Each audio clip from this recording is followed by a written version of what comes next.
Well, it's not very nice. All right, okay. Well, we've got But everything going. she's in radio, don't forget, and she has a face for radio, not Oh, movies. that's not nice. Don't we all? Hey, Paul, how you going? Yeah, not too bad. Right, and Claire, can we still hear you, or are we having problems hearing you? I can hear you. Can you hear Okay. me? Oh, Yes, we I can. can see Angelica. Oh, I can see you guys. Okay. Can Well, you see? Can you hear me? yes, we can. Yes, we can. We couldn't hear you last week. Yeah, which was a shame. But anyway, look, I know. we've got a lot of people here. Yeah. Oh, Gregory will be right back. it was such a great conversation. Okay. So I'm going to just put everyone on mute. Okay. So firstly, welcome everybody to tonight. We're up to chapter 6, which is all about imagination. And I hope we've all got our imagination caps on tonight, because it's going to be an interesting discussion tonight. And what he says is, imagination is a workshop of the mind where all the plans are created by man and woman. The desire is given shape, form, and action through the aid of the imaginative faculty of man. So in order to go through all the different steps towards taking your thought through to its final step of physical reality, imagination is an important step. And so does anybody want to just tell me what the biggest thing they got out of this chapter was?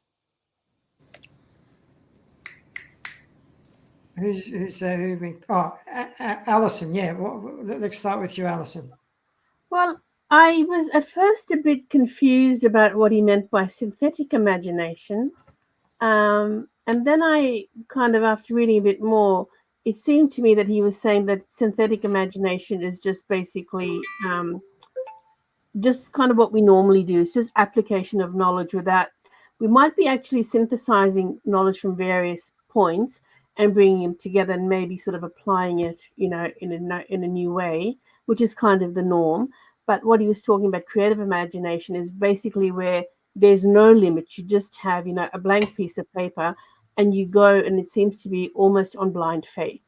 You have a desire, or first of all, you have an idea with the burning desire, and then the two of those together, when you put them into action and just have this burning desire put into action, then know that it will come about, like the belief, if you like, is what really makes the creativity, brings the creativity to fruition. That's my take, and I'd love to know if anybody else sort of felt the same way or had a different view. Yeah, Adrian. I wouldn't say necessarily that it's different, but I read his creative imagination as being like, what we have as like coming from the clouds. And when you think of someone, like I've been woken up at night with a dream of talking to my brother, and my phone has been ringing and it's been my brother. That kind of unexplained things where it's the aha moments, if you like, of imagination. The two different imaginations are definitely interesting.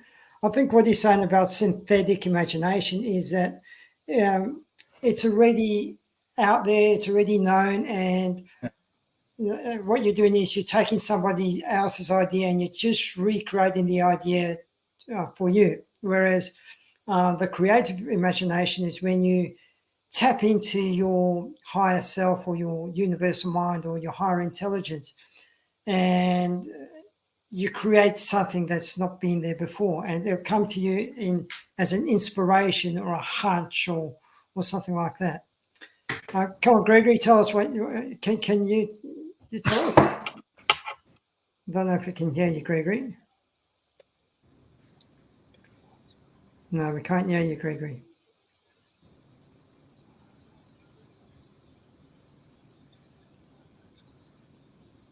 That's interesting. Does anybody else? Well, Gregory's trying to sort him. Oh, hang on, Gregory. I probably got you mute. Yeah, I think you put us all on mute, Paul. I did. All right. And also just remember, everybody, up in the top of the center screen, there is a 4 little people symbol with view. Click on that and go down and say show 16 videos max, because we've got enough people then to see you all in one screen rather than having it on 2 pages. Yeah. Okay, Gregory, did you manage to unmute? Yes, I believe you can hear me now. I didn't realize I was muted. That's I had to go back to my phone. I got to work out the laptop issues before I can use that. All right. Okay. What's your take on this whole imagination chapter? I believe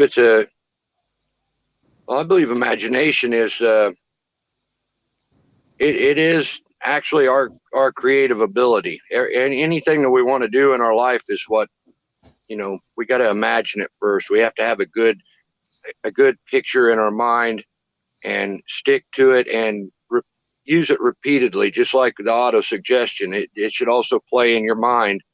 If you have that vision in your mind playing over and over, just like the auto suggestion, it's and you're putting a feeling into it, that vision will help bring the feeling, because you're seeing what you want. So that should bring good feeling in you, and those good feelings, along with the repeated visualization and the full detail, that will put into your mind. Your subconscious mind doesn't know what's real and what isn't real. So if you keep giving those feelings and those visions and everything over and over again, it'll begin to believe that, and that'll become a belief inside you, and your beliefs are what create all your behaviors and activities in life. That helps to make that a reality in your life. But without imagination, it's all of his principles. They're kind of all the same, in the sense that one really doesn't work without the others. They all play upon themselves. So again, I think I've said this many times in different chapters. If you follow every other principle, but you're not using your imagination properly, you're again probably not going to get very far with it. So I would say that this is the key to bringing about what you want, creating your desire. But I think I say that with every chapter, because they're all keys. They all got to come together. And imagination, I think, is one of the strongest ones, because if you don't have that vision in your mind, that picture of who you are or what you want or where you're going, then you're not going to get anywhere. Yeah. Can I have a chat? Yeah, of course. We can't see you, Anthony, but yeah. No, yeah, the camera's not working. I think, I don't know. But yeah, look, what I've got out of it is the direct communication of finite intelligence. There's something greater than ourselves, as they describe as the ether. Imagination comes from the ether, and we're conduits that can work through us. So that's how I see the imagination. And it's not fixed in one place. I find with ideas, you either pick them up and go with it, or the idea will pass you by and someone else will pick it up. But either way, I think the intelligence, or the ether, or however you want to look at it, drops these ideas into us when we're open to it, depending on what our ultimate goal might be. And if I think the universe, some people say that the universal consciousness, everything's already been invented. It's just a matter of whether it wants to download it into an individual or not. So that's imagination comes to us and we can pick it up and then we can develop it. And a lot of the ideas through the book, you'll find that the imagination has brought together two or more disciplines and then recreated it, whether it was the steam engine and the horse and carriage, which brought about the car, or bicycles and wings, which brought about the first aircraft. There's a multitude of different examples all through history. But yeah, it's interesting how someone can bring both of those different disciplines together and then create a completely new thing, all through the understanding of imagination. Absolutely. It's interesting. Firstly, just to respond to what Gregory was saying, he actually says in the book that the imagination is like a muscle. So the more you use it, the better it's going to get. And I think, Anthony, you gave a really nice, clear example about what the synthetic imagination is. So when you get those two ideas, that like that was the bicycle and the whatever it was, and you created an airplane like the Wright brothers. So that was a synthetic imagination. The other thing he does say is that, when it comes to the imagination, the conscious mind needs to vibrate at an exceedingly high, rapid rate. And then it's through this, it will stimulate the emotion of the strong desire. And again, what Gregory was saying and what Anthony was saying is that, imagination is one of the principles. It can't be worked in isolation. They all work in together. You have to have a strong desire. And you can't connect to the ultimate source without being on a higher frequency. No, you can't. And that's why, and I don't know if he said in this chapter, but he talks about love and sex as some of those higher frequencies. He keeps saying that throughout the book, that behind a successful man is a very powerful and strong woman that helps him as well. And it's all because of that sex and that love transmutation. Agree. Anyone else have anything else that they want to add to that? Well, I mean, I could speak quite a bit about creative imagination because, I do a lot of writing and stuff, and I think it is true, when you have what he calls the creative intelligence, really these ideas just come out of the ether, and it's like almost impossible to describe where exactly they came from. They just appear in your mind, and really the key thing there is once, of course, being receptive to it. So, and that's part of training your brain to be able to notice it when you get the idea. And then the other part, which is mentioned in or alluded to in prior chapters, is the key things to sit down and actually action that ideas. I mean, ideas will come and pass you by, but I can tell you certainly as a writer, nothing great's going to get written if you don't actually write the idea that you get. The idea is certainly the first stage, but they're certainly going to come and they're going to go, and there's no explanation of how or why they came to you, but it's just completely original. But meanwhile, I think that's why when you have all of these inventions, like just devising completely new things or things that a market potentially hasn't had before. Like if we think of the iPhone, for instance, and Steve Jobs, that's something where they said, it's not something the buyer knew they wanted at the time, but they didn't know they wanted it because they didn't know that it could exist, And sometimes when you have an original idea, you can kind of produce for people something they didn't know they wanted if it's a really cool idea. But naturally, of course, you're going to need to be able to action these things. And that's where it sort of ties into the knowledge chapter. Carnegie, the man knew nothing about steel making himself, but he could pull together people who did. So he could have an idea, or like Henry Ford could have an idea, I want a V8, I want 8 cylinders and I want them all on one engine block, and there's his idea. Then he goes tells people to do it because he doesn't know how to design it. I guess that's sort of our role as entrepreneurs.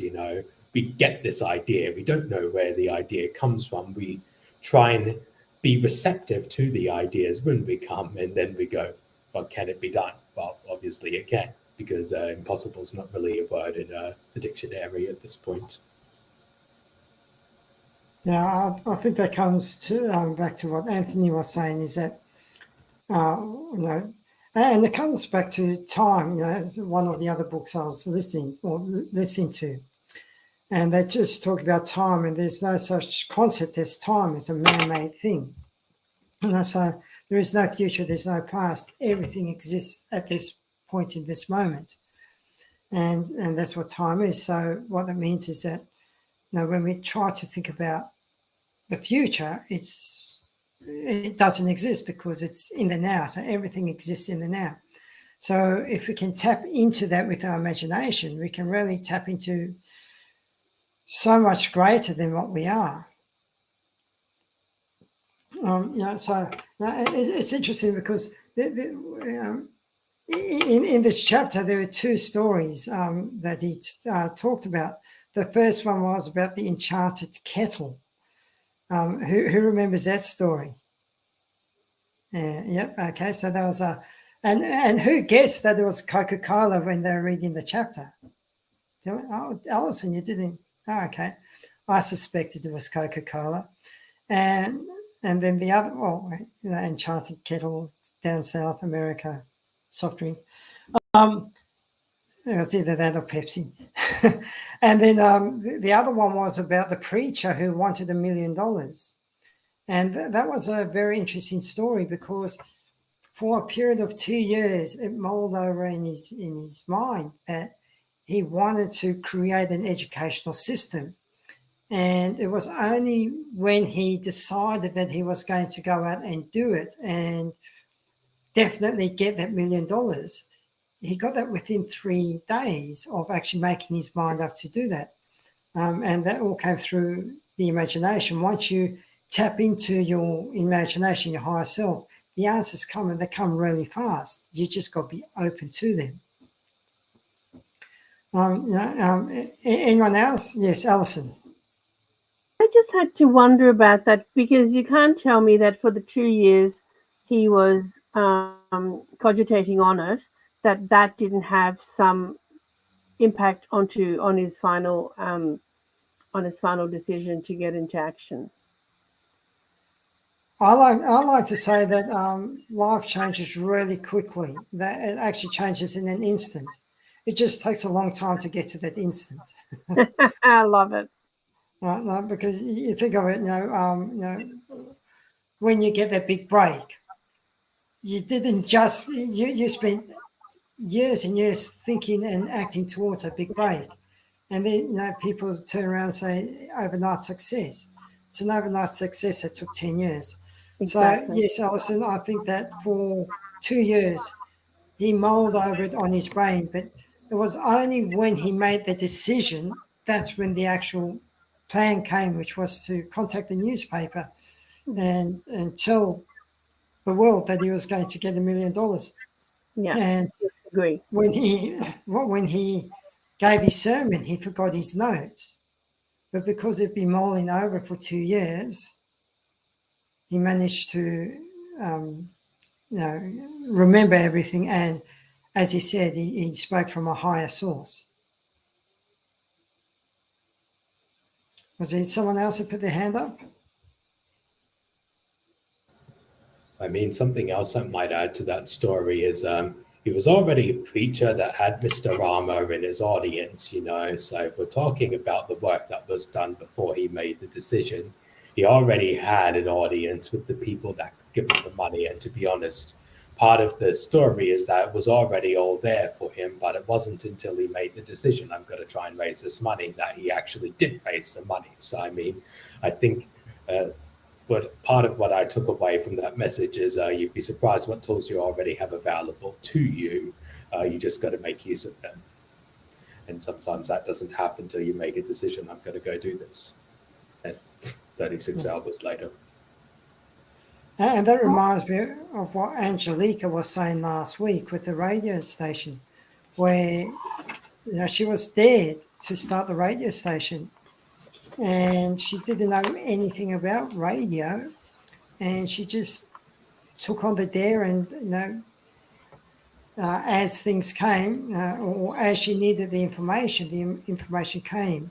When she needed the 20 presenters, she just put an ad in Facebook and she got the 20 presenters. Yeah. Paul, how do we put our hand up? Well, everyone puts their hand up, but yeah, because funny, you don't have but, it. yeah. But that's okay.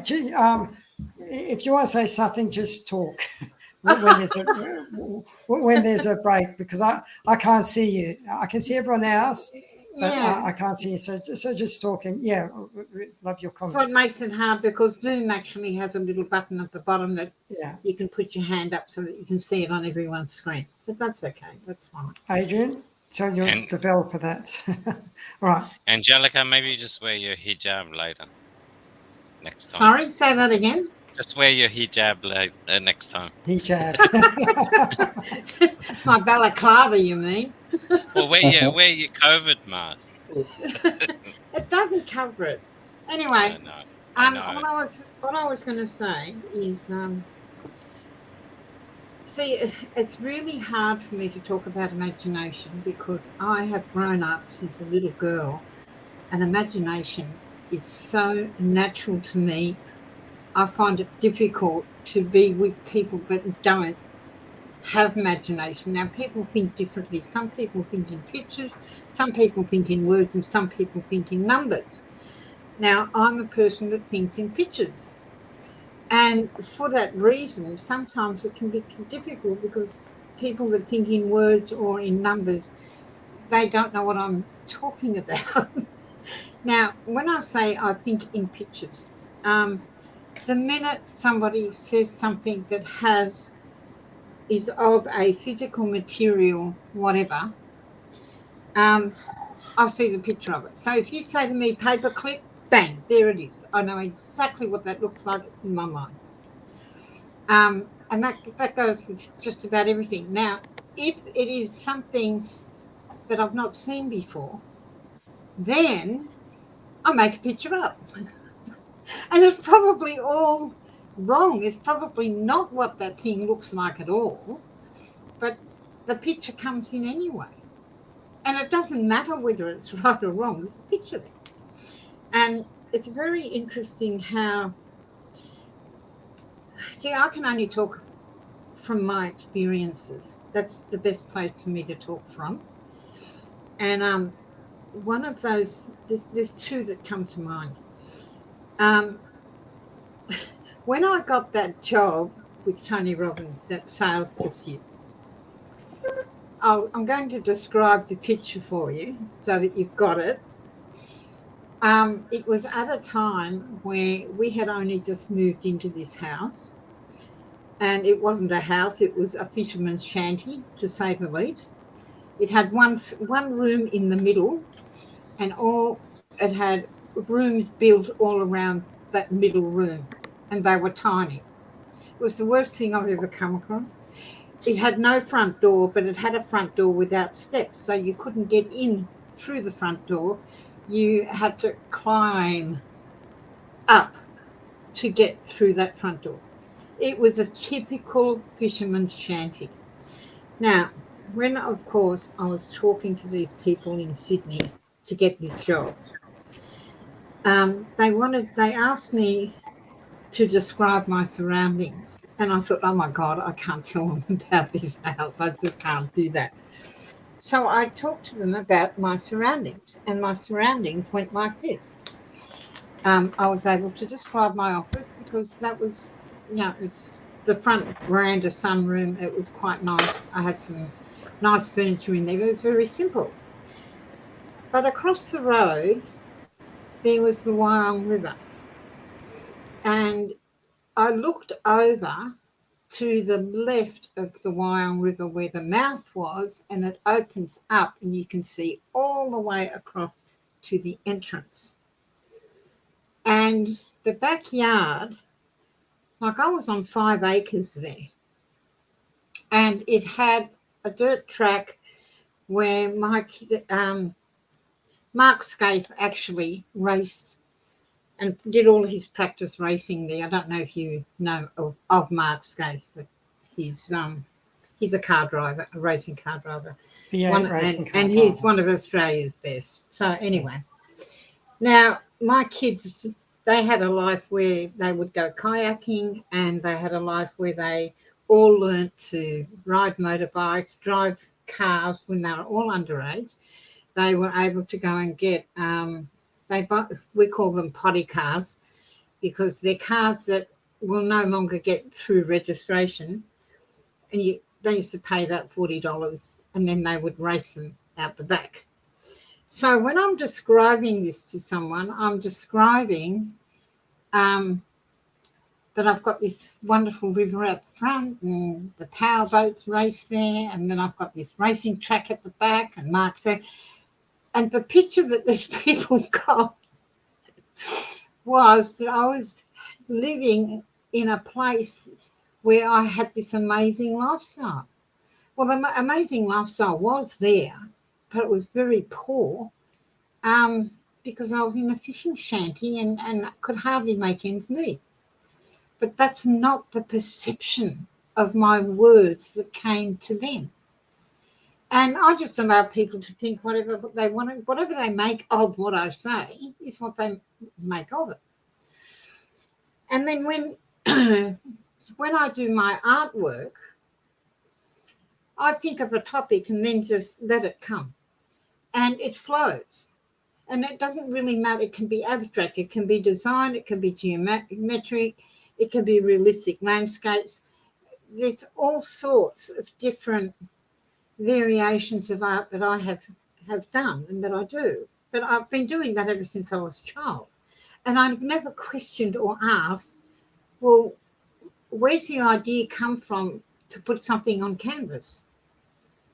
It just comes. And that's probably what's hard for a lot of people, I would imagine.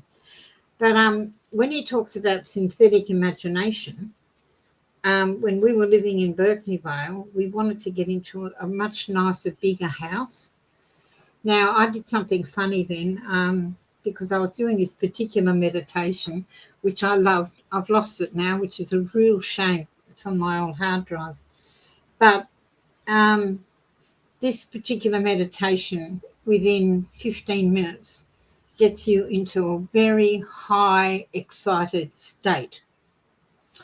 And I was trying this meditation out. Anyway, we wanted a really nice home to go and live in. So here's me doing this meditation. Now, it meant walking around the room and doing a lot of breathing and a whole lot of stuff.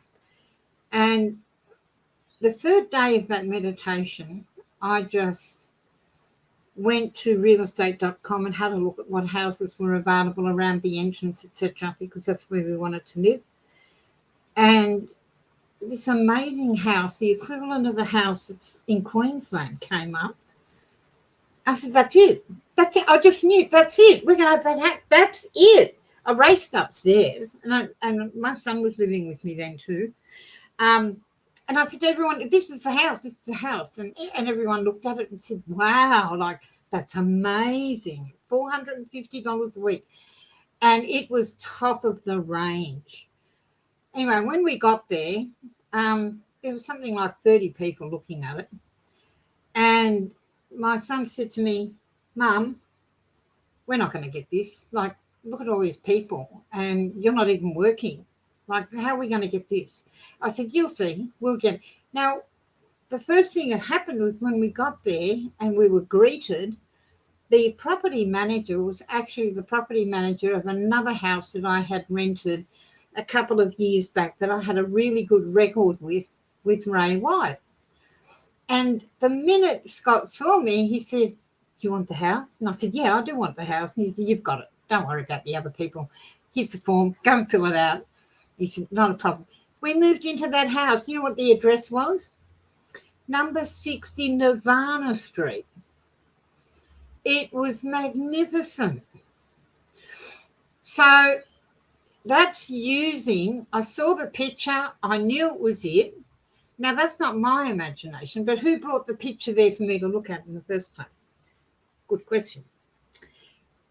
However, I was so excited when I saw it, up went the energy to sky high, Then, of course, when I showed everyone, that tripled, that momentum just went through the roof. And so by the time we get to the real estate, it's a given, if you get what I'm saying. Does that make sense to everyone? Yeah. So that's how I use my imagination like that all the time. And, even when I'm getting new presenters on board, and I think Adrian's finally had an experience of it now, the way in which I talk about the station, because I've got a vision in my mind about this station. It's not a bricks and mortar, but it's more of a feeling. There's a lot of people involved with it, and I get very excited when I think about the station because of all the potentials and the possibilities of what we're going through and where I'd like to take it and everyone that's involved. And when you're talking to somebody who has never heard or thought about presenting or broadcasting themselves, by the time we finish the conversation, they're excited. Where can I sign? Where's the agreement? What do I have to do? I've not yet had a person go, oh, I don't think so. I don't think that's for me. No one's ever done that. And a lot of the presenters have never, ever presented before. But they all can, and they all now know they can. That's just imagination working. That's all that is. I love your story about how you use your imagination to manifest and create things. And I love to hear from other people. Does anybody else? Yes, Adrian. Do you use your imagination to manifest? And then Alison.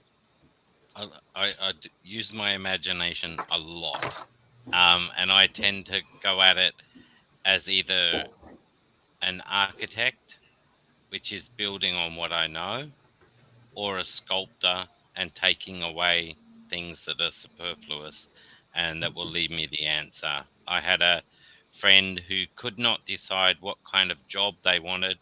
I got them a book like What Color's My Parachute, or something from the index of the job listings in that newspaper. And I said, just go through it. Oh, it was like, what color's your parachute or something. And there were like 300 jobs in there, job descriptions. I said, just run a red pen through all the ones you are never going to want to do. And whatever is left will be what you need to become. And she was an English teacher.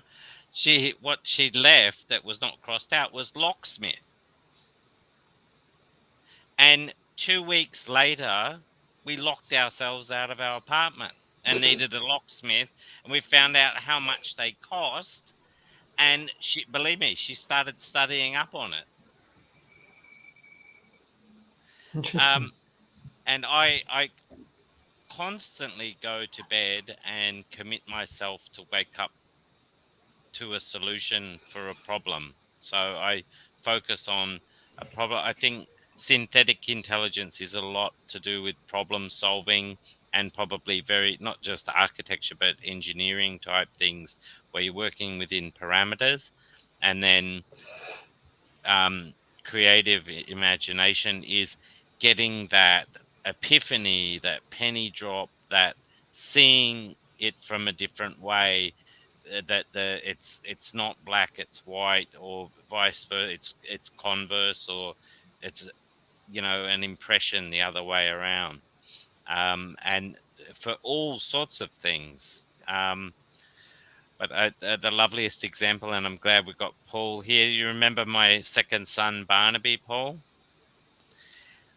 He, for some time ago, painted a birdhouse that we got from Kmart or something, and I finally put eyelets in it and a piece of rope to hang it on a tree outside their window. And so I took him upstairs to the balcony outside their room, and I said, now just hold this, Barnaby, and I will climb over the rail and I'll hang it up on that branch there that's been cut away.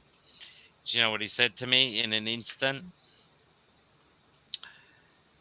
No, caveman. I think you need to just get a broom and avoid climbing over the balcony, and we'll just slide that. And for him to just come up with that, and also to refer to me as a caveman, um, because I was totally gung ho and thought I was like 14 again, and was just going to do this. So, for that's now, what is that? Is that synthetic imagination No, on that his I part, wouldn't or say is that that was synthetic. creative imagination, or Mm. a combination of both? Not understanding the physics of me falling on the burning barbecue that was actually on the ground floor underneath the tree. It's funny when the child becomes the adult. Alison, what did you want to add? And then Anthony. I was going to say the time I manifested something was actually leaving work, retiring. So I had some issues with work and whatever. Anyway, I ended up being in a job that I finally did get to like, but I was really desperate to get out of there, but I couldn't afford to go financially. So I then manifested my retirement, and I actually saw, and it was a bit like the pastor. I was manifesting this for years, it appeared. So I actually saw myself in a Turkish restaurant, and I knew the Turkish restaurant in Canberra, standing up and giving my farewell speech. Well, however many months later, it finally came about in very different circumstances, very kind of untidy circumstances. And I was at a Turkish restaurant giving my farewell speech, but it wasn't the Turkish restaurant I thought about, because it was up to me as my farewell to choose a restaurant. Anyway, when I got there, it had closed down. That was before COVID, I might add. So then we chose another restaurant, still a Turkish restaurant, but very different looking. But my imagination of me just standing up and giving my farewell speech, which I was rehearsing for months on end, to me was really what actually brought it in. Now, unfortunately, I haven't been as diligent or as consistent in other things in my life, but thanks for the reminder. I think I've got to go back and do that all over again. And that was amazing. And that's why I'm retired now. That sounds like the story from Gonzalez, the preacher, for 2 years. For you, you've been practicing your farewell speech for how long? 2 years? 6 months? Well, it was more than a year, but maybe 2 years, but maybe 18 months. Yeah. So you manifested your departure from your job for 18 months, and there came in an instant when you said, I'm quitting, to your boss. Anthony, what did you want to add? The story about the Coca-Cola formula. I think imagination opens up the possibilities where no one else sees the possibilities. So there's opportunities all around us, but your imagination opens up those opportunities and makes you see them in a different light where no one else can see them. Yeah, the Coca-Cola story, if you have a look at Coca-Cola, it's the #1 soft drink in the world. And it doesn't even taste nice. I don't know who drinks Coke or who doesn't. Occasionally I'll have a Coke, but it doesn't taste nice at all. But they use their imagination to make it the world's #1 drink. That's for sure. So I suppose we've had some examples of people that have used imagination to manifest, and I think Angelica was talking about using meditation as a tool. Does anybody have any other tools that they use to help them with their imagination? All right, I've got Alison and Adrian. There's a great video on YouTube by a chap called Neville Goddard, and he actually talks about using imagination to manifest things. And it's either 20 minutes or 40 minutes, but it's well worth listening to. And if it is 40 minutes, you can put it on, on faster speed. But it's really awesome. And I'll send you in fact, I promised it to somebody else today, Paul. So I'll send you a copy of that and you can put it in the group. Sure. Neville Goddard, he's awesome. He was again around this time of the early century. Okay. And was it Adrian? Did you have, and then Anthony? And Yeah, I want to hear I from would Nicola as well. say one thing that spurs imagination is doing the other things in the book, which are, like being grateful for everything that's around you, because you're right, those opportunities are everywhere. I can't forget this guy. Maybe 3 weeks ago, I was in Sydney and he was walking along the street and he said hello to me and said something. He turned around. The next person that was across his path was a delivery guy with a bunch of flowers. And this guy said, "Oh, are they for all? Are they all for me?" To the guy, like just that attitude. And I thought, like that's just willful, isn't it? That anything could have come from that, but that kind of attitude of being grateful, being open-minded, and a lot of people just say smile.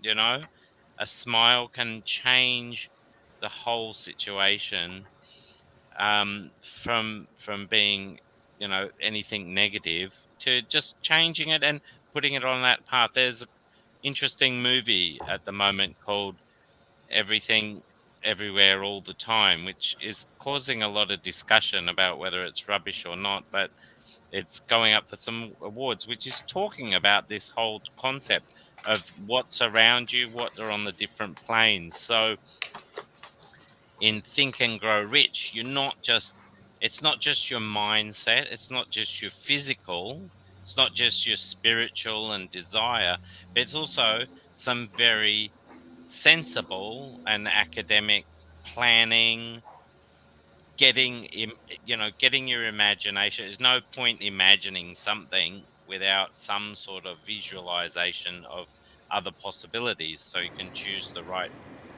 option. Can I add to that? Just on that note, I love putting up a mind map. So whenever I'm working on an idea, I'll put the idea in a circle, and then I'll just start thinking of everything that's related to that concept, and then putting another circle around it, and then thinking about what's related to that concept, and then related to that concept. And you'd be amazed on how many ideas you can shrink down to one idea and then expand it to a whole multitude. And that function alone, and being able to stand back and look at it, opens up so many possibilities. And I use that all the time when it comes to problem solving or creative ideas, visual or mental. Adrian, I love your idea about gratitude, because I think that's a key ingredient to having that higher frequency, which then connects you to that ultimate source, which drops in those ideas. No problem parking in Sydney yesterday. I was totally relaxed. I had not only my immediate family in the car, which is already full, but additional family members along the way, and having them for one thing or another. And every time I was just like happy, everyone was around me. And I found a parking space in front of every single place I wanted to go. And the last place we went is Sydney's newest beach on Sydney Harbour, just in Barangaroo, which has no sand and is just those big sandstone blocks. And I had to go and see it myself to see if I want to go there during the working week to swim. And I will probably venture to do it because there's all these kids jumping off the sandstone wall there into the water, and it looks a lot of fun. But I just got there, and 2 cars down from where I parked, an Indian lady came up to me and she said, "Do you want a parking ticket?" And they had like another 90 minutes on their parking. And I said, "Sure," and just put it straight on my dashboard. And I just felt like, wow, that was the last place I had to park yesterday, after parking at 5 different places where I could have been going around the block 6 times. So I think, yeah, you're spot on, Anthony. And the number of times I have been trying to be a good boy and be paperless and do everything digital and use my expensive laptop and draw it with the expensive pen that I got with the laptop.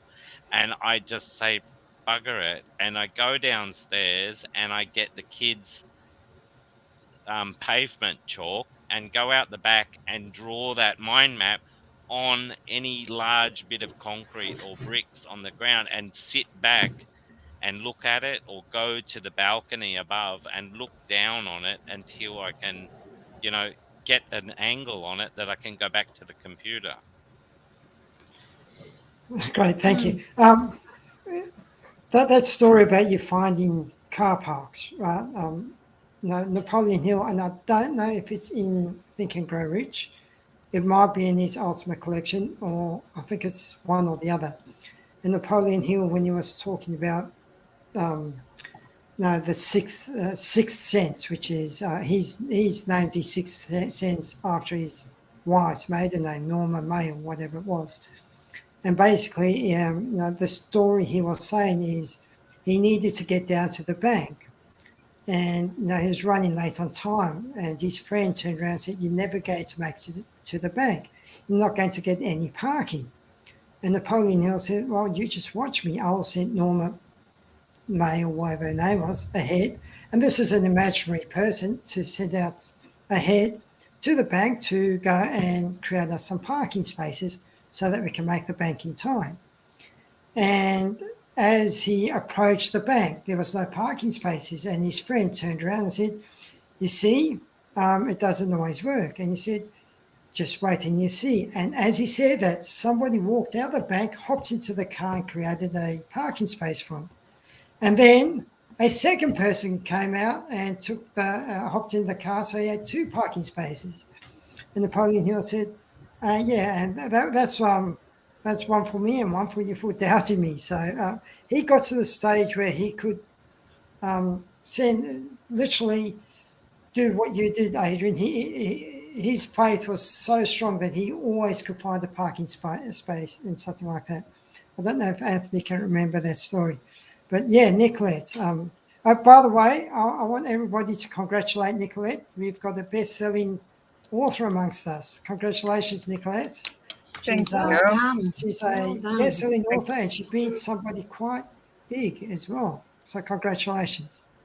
Thank you. Thanks so much, Paul. Just wanted to tap into that energy because it's been something I've been saying for a long time, and how quickly I made the decision to do that book. All the hesitations what came up, the timing was not right because I was overseas looking after my mum, and all the excuses I got. I wrote it in a night and a half, and manifested that it was all best-selling in America, Australia, UK, as well as in the Netherlands, which I was the only one who really had the audience in the Netherlands, being my home country. And overnight, it was literally overnight. I woke up at 5 o'clock in the morning, and it was the message saying it's a bestseller in Holland, which was just incredible. But I think just coming back to what Anthony was saying, I think for me, it really changed, like all those principles, all those things we do in gratitude and meditation and all those things. It's not till you switch gears and really go into a different frequency and just really completely open up on a cellular level, on a totally different level. And Paul and I, we spoke about that, all about the energy, but it's the frequency your whole being is vibrating in and on. That what makes a difference. I've been not fighting it. I've been trying to get there and trying and pushing till you get into flow. Everything happens. I wrote down my purpose this week, which I was never real clear on. I was, but not really. I wrote it down. And I wrote down that I was going to speak on stage. I didn't know how the stage was looking like. And a day later, I got an invite to come and speak on stage in New York. Well, congratulations. That's wonderful. Really, really wonderful. 2 days ago, I was thinking about my dream house, or our dream home, which is a healthy, natural, sustainable home. We looked at that 3 years ago. We did not buy it. This morning, I thought, I'm just going to have a look again. Yeah. It's for sale. It's on the market. You going to buy it? A lot more than 3 years ago. But I said, I should have, but I shouldn't have. It's now. So send a message to the agency and have a talk to. It was after hours, so he didn't pick up the phone. But talking to him tomorrow morning. It's just, it can go like honestly, not even overnight. It can go in an instant. This has just been happening every single minute of the day, just one after the other. Because you know what you want, you're really clear on who you are, what your purpose is, why you're here in the world. And I've got 2 more messages this week. Somebody I've never met before. She's in the book as well. We had a discussion. The number 70 has been coming up, and people have been saying 70, 70, and if that's 70 clients, 70 ancestors joining me on this journey. And she said 70 again as well. And she said it will be this year. And that's what I had like 3 days ago, and last week was the number 70 again. Where that came from, I don't know. It just all flew in. But if you vibrate on a certain frequency, things go really quick. You don't need to wait weeks and months and years. It can be, honestly, minutes, and it changes. The minute you line up, it's the lining up that's really important. You've got to believe it like you believe it, like you believe it. Yeah. It's the activation you do. It's the vibration. It's the activation you do. And you can activate people within minutes. We all do. We all activate each other within minutes. We all go like... I'm sure everybody could confirm, since we've been having this meeting, everybody's energy's been going up because everyone looks really smiley and happy when they're here. You were saying smile. I had a complete stranger at the markets on Saturday. Never met him, from America. And we talked for like an hour and a half. We had all those kind of things in common. And he said, keep on smiling. I love your smile. And I went like... Yeah. Well, it takes less muscles in your face too than being frowning to smile. And that's one of the things that robs you of the energy and the vibrations is all the cortisol of stress and worry about things that aren't going to be happening and negativity.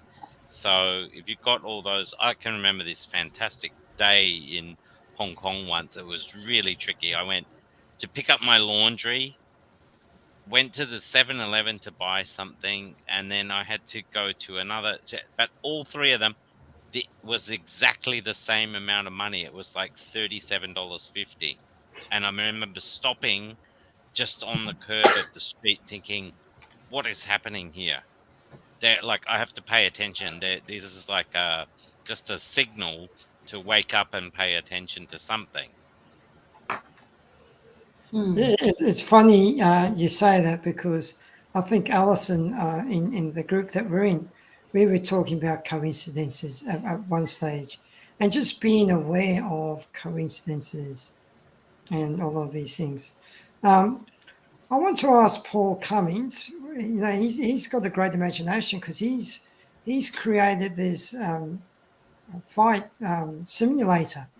Now, I'd love to know what's behind that imagination for Paul, because I know, Adrian, you've been to visit him. So has Anna, and they both said amazing things. So tell us about what's your imagination behind this, and share the imagination amongst the group so that we can help you if we can. Yeah, it's been a long-term interest. It started quite a while ago. I come from an aviation background. And just something funny that it reminded me of, talking about imagination. If you remember back to, what was it? Oh, the A-Team. There was a guy in there, can't remember his name, but he was the helicopter pilot, a little bit crazy. And his little catch cry used to be, if you don't have enough imagination, you can borrow some of mine. And I feel a bit like that sometimes. Always had lots of ideas, and the ideas don't stop. And I'll come back to that. I've got another little story to tell later as well. But so it's identifying that there's a gap in the market and wanting to do something with that, with the simulators. There's been a lot of things happening even in the last week, and I'll fill Paul and Adrian on those later. I won't go into all the details now. So it's on the verge of, it needs to go to the next level, and I'm just trying to figure out what that's going to look like now. And I've got a vision of what that will be as well in my mind. And there's multiple streams with it as well, from airline to public entertainment and light aircraft as well. So it's mixing a lot of things up in there. Yeah, someone just wrote Howling Mad Murdoch. That's him from the 18. And just on the aviation side of things as well, and talking about manifesting, the more specific you can be, the more likely are that things will happen. This is 15 years ago. There was a bit of a pilot shortage, and I decided I wanted back to flying. I hadn't been in a flying job then for, I don't know, maybe 10 years or something like that. There's a company had a couple of jobs advertised. Oh, actually, I'd already decided. I set my intention of what I wanted to manifest, was what I was wanting to manifest. So it had to be, well, I didn't want to go flying light aircraft. I was a flying instructor as well. The last sort of flight I did was some light aircraft bouncing around in turbulence. And I said, I'm not going to do this again. So this time it had to have 2 pilots, had to have a flight attendant, a galley, a toilet, air conditioned, be self-sufficient, and I can't remember what the other thing was, but there was about 8 or 9 criteria. Where this particular company had a couple of jobs advertised, and ended up speaking to the chief pilot, and in the end he offered me a job on the Dash 8, which met all those requirements. He was 2 pilot, had a flight attendant, had a galley, toilet, and it was all there. And it was only later I thought, that's actually what I wanted. Yeah, go on, Paul. No, I was just going to say that's a great story. I love that. And one of the things that he said again in this chapter is that riches doesn't come from hard work. Now, what does it actually say this? If you believe you are one of those that hard work and honesty alone will bring you riches, perish the thought. It is not true. And it really comes back down to the whole imagination. You've got to, and we've been talking about this, and this is what I love about this group, is that there's so many people that have created so many great things, like Nicolette with her book, and Paul with his flight simulators, and Anthony with his property, and Angelica with her radio station, and Adrian with his small worlds. I can just keep going on and on and on. And Gregory, who wakes up at 3 o'clock in the morning to join us. Thank you for waking up. Now, we've got all of these great people that are on this journey together, and we're supporting each other through a period, and we're not getting caught up in the day-to-day things of life. We're expanding our minds so that we can accept more into our minds. Parking spaces out the front at Barangaroo, those kind of things. Anyone else? I haven't heard from you for a while, Dylan, and then I'll come back to Paul. Sure. Well, I do have some little tidbits I can offer, particularly on creativity and how to spark it, because one of the questions that was asked was, what exercises can we do to prompt our imagination and our creative intelligence? And to this, I would say not all creativity is necessarily the same, in that different inspirations will carry different moods with them, and they'll inspire you to do different things. So it's kind of, I would liken that to how we were describing vibration earlier, is that you've got to sort of get the general vibe of what it is that you're hoping to achieve, and you've got to try and access that particular inspiration to do it. So sometimes what that means is, sometimes there's a particular item, such as a book, or it could be music or art or something like that, that can carry a particular feeling that's attached to the inspiration you're hoping to grab from things. And when I get inspiration, it's because there's a feeling that I'm trying to capture and what I'm attempting to reproduce. Be it confidence, that's often something I do with, when I'm doing work, or sometimes when it's a project I'm working on, like a book I'm writing, then there's a particular feeling I'm hoping to capture there. So, for example, what I would do is I was reading Beowulf, and I was reading a translation of the original Old English copy of Beowulf. I read that and I'm like, this book absolutely just bristles with testosterone like nothing else I have ever read or watched, and there's nothing else that could compare to that original Beowulf. And I was sitting there thinking, oh, how amazing, you know. Then all of a sudden I was thinking, love this book, but then suddenly, I can't explain how, but then new lines of Beowulf just started popping in my head. You know, I hadn't read them in the book, but it felt like Beowulf to me, so I just sat down, put pen to paper, and started writing a retelling of the story. And that's how I ended up with lines like King Hrothgar prayed by light and love, I beg of thee, ye gods above, Odin, Thor, or mortal powers, dire grow the dragging hours, as king I am in desperate need of mighty warriors sent to me to slay that Grendel grievous foe, to Helheim damn his soul below, thus spoke the Lord of Heorot.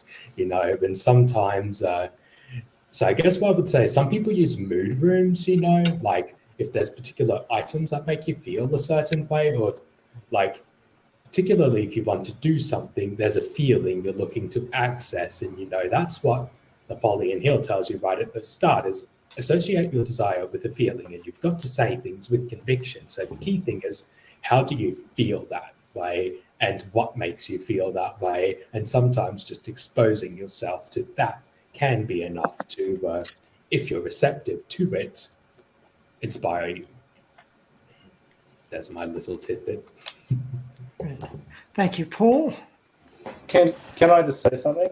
Anthony, can Paul say something first, because he had his hand up first, and then you? Yeah, okay, sure. Paul, then Anthony. Thanks. I was listening to Simon Sinek, one of those sort of motivational speakers recently, and he was talking about imagination, and that as kids we all have imagination, but the system actually takes it away from us. You know, with the school system and the educational system. So it's only people going to maybe more creative things.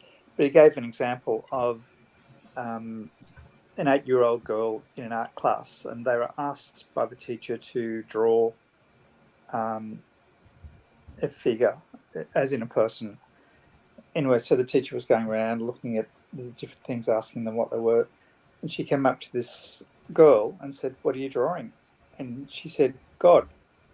And she said, "Well, nobody knows what God looks like."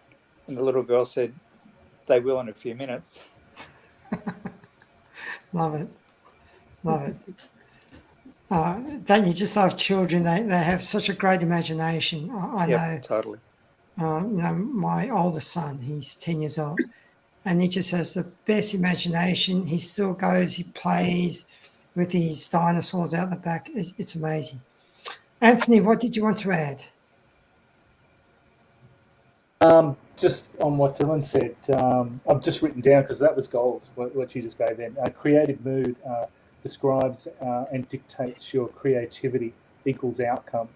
Mood room, replicate your emotions and intentions, which I think is great, because I have been thinking about a mood room, but you've obviously, I'm limited to how many rooms I've got, so I've got to sort of use the room that I have, and how do I turn that into a mood room to replicate my emotions and intentions, which is related to my ultimate desire. So thank you. That was great.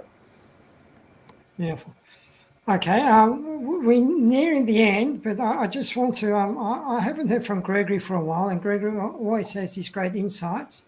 So I just want to hear a little bit from Gregory, if you can share some of your great insights, Gregory.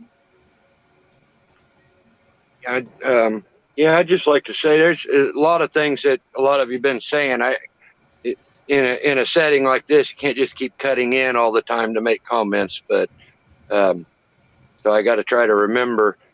But the whole thing with imagination, we're doing it all the time. People use it always, whether they realize it or not. And for one, I didn't used to realize or know anything about this. And I'm like Angelica was saying earlier, I also picture in my mind very visually.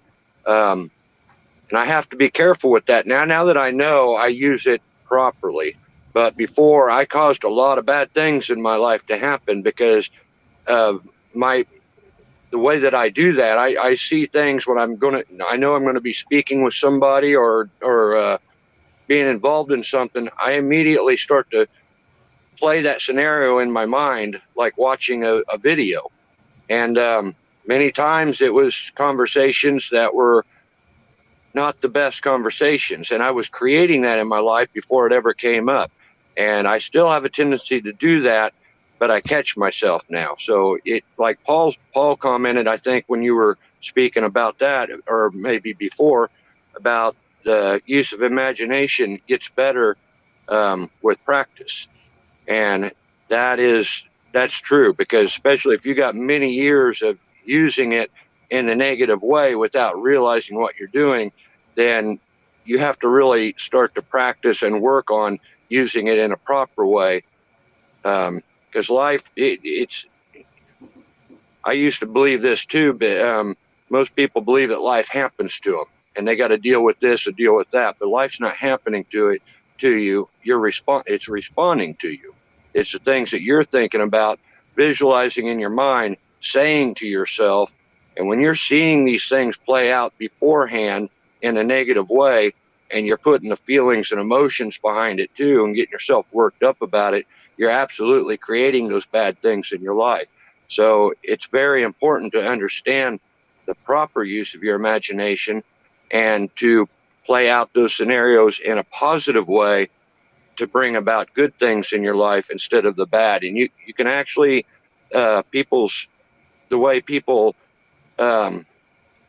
communicate with you and work with you, you can make that good or bad before it actually happens just by the way you're thinking, because like I said, it'll come out in the way that you behave and communicate, which then they will respond to.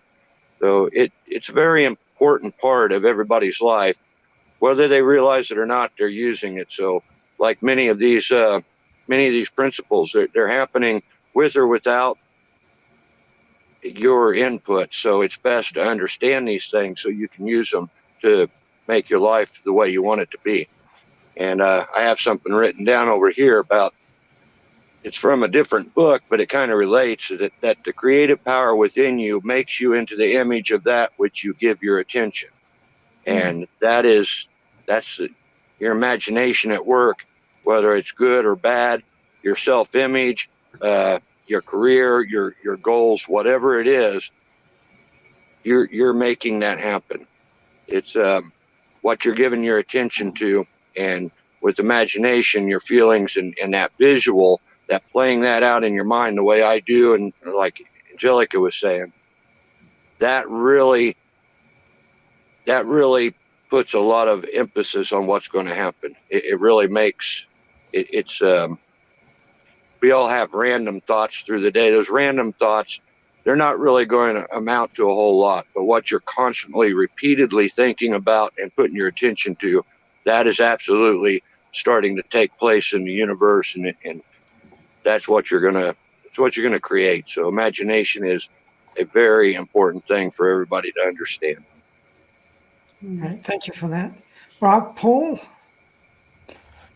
Yeah, Gregory, thanks. You shared some really good points there, because it's not only imagination for what's good, but it's also the bad. And the bad, when we imagine those things, and we can actually manifest those, but even if we don't, I mean, that's actually what anxiety is.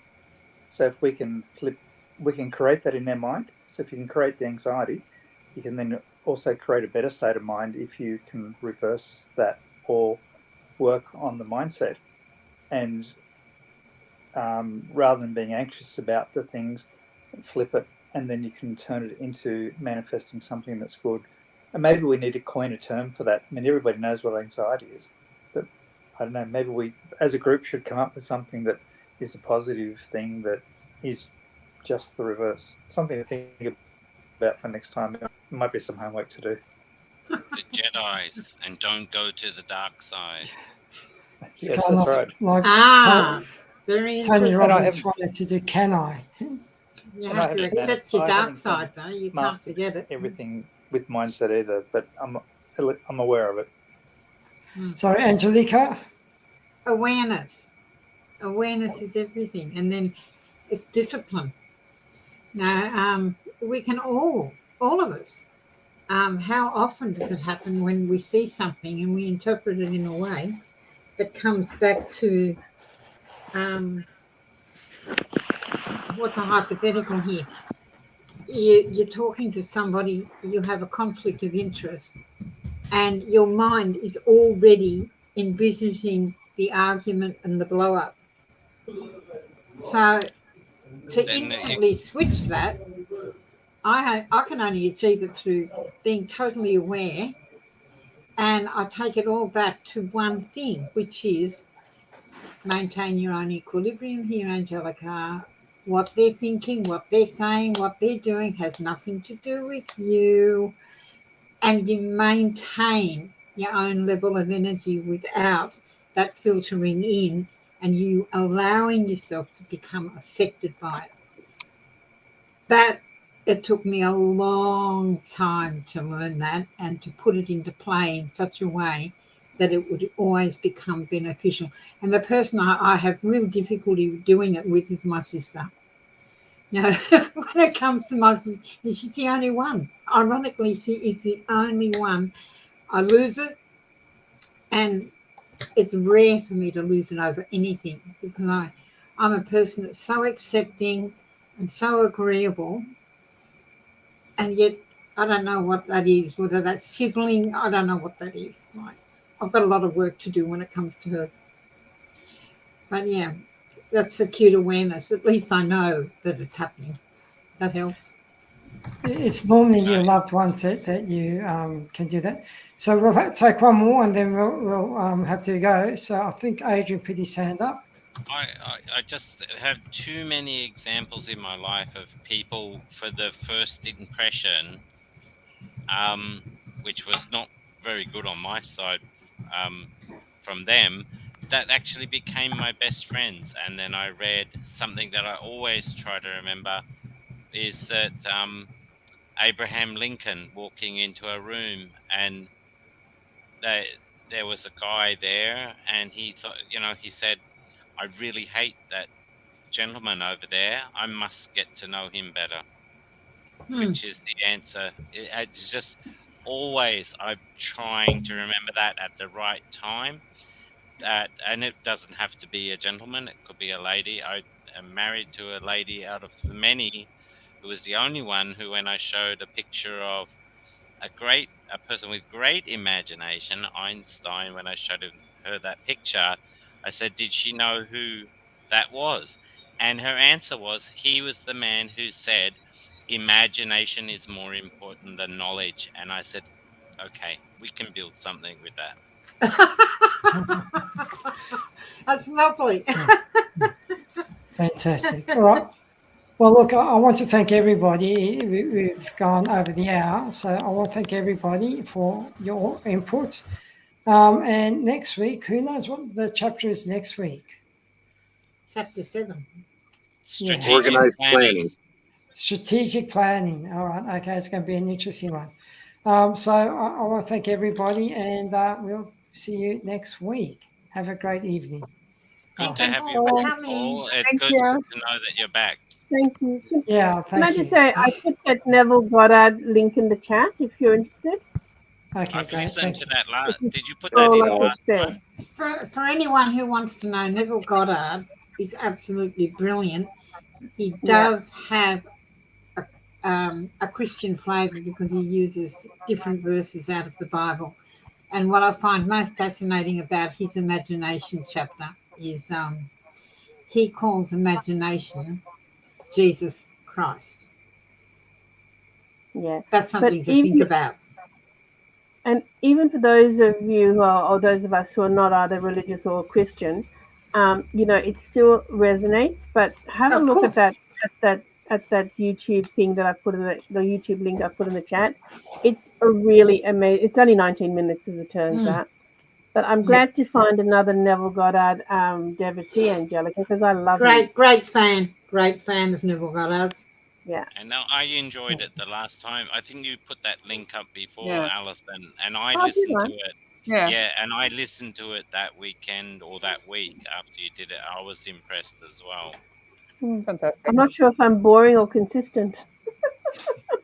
I've listened to Neville Goddard, and that's I don't know, this group, everybody might not be this way, but a lot of people, the first time I listened to him, he said some things that upset me and shut me off, and I stopped listening to him for probably 6 months or more.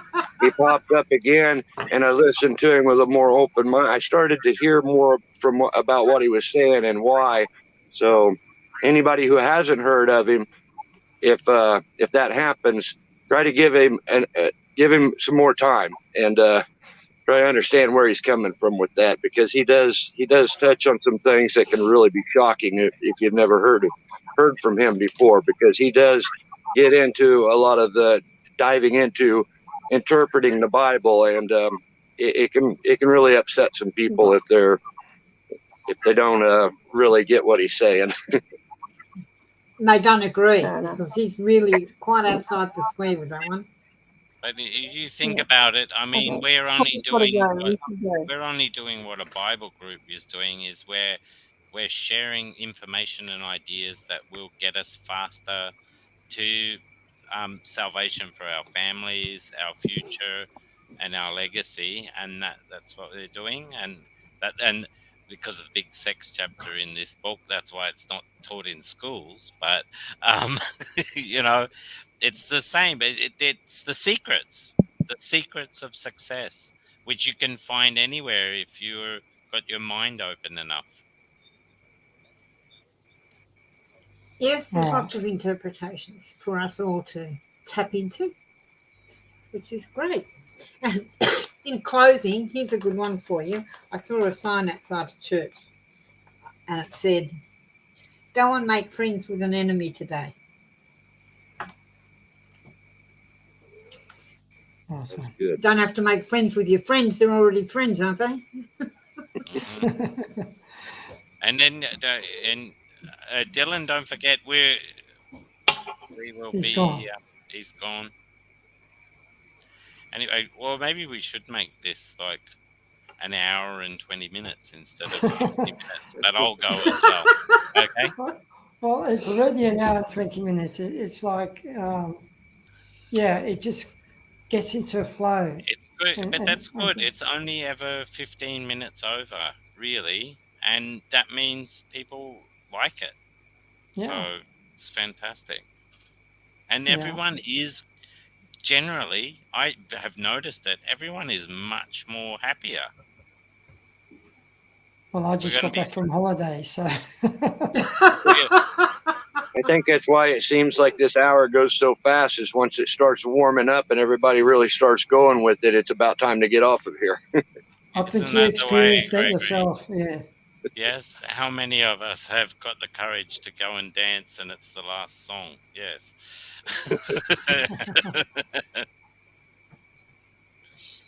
All right. See you guys Thanks, next everyone. week.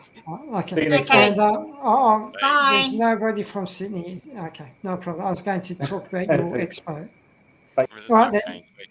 Well, you can contact them as well. You've got their contacts. Yeah, I should have told Paul before we went.